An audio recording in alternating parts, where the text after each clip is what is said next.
تذكر يوما كنت تعانق دمعة الفكر تناجي الله في صبر وترجو رحمة تسري. داڑھی میں کالا رنگ لگانا جو ہے وہ بالکل ناجائز ہے. ویسے رنگ لگائیں جیسے مہندی وغیرہ ہے وہ تو ہے.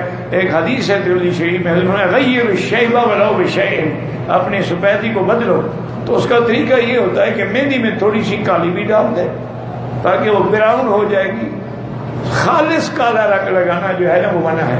اور پتہ نہیں ان کو، مجھے تو آج تک یہ مسئلہ سمجھ نہیں آیا. سچی بات ہے، آدمی کی عمر ہو 80 سال 70 سال اور کالا رنگ لگائے جیسے 16 سال کے بچے کا بال ہوتے ہیں، وہ دور سے کارٹون نظر آتا ہے.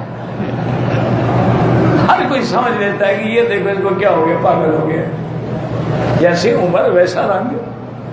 اچھا پھر یہ کالا رنگ کس کے لیے لگاتے ہو؟ بیوی کے لیے یا لوگوں کو دھوکہ دینے کے لیے؟ اگر بیوی کو خوش کرنا ہے تو اس کو تیرے کالے رنگ سے کوئی خوشی نہیں، اس کو پتا ہے تو کیا. اور لوگوں کو دھوکہ دینا چاہتے ہو تو منافقت ہے. کیوں دھوکہ دو؟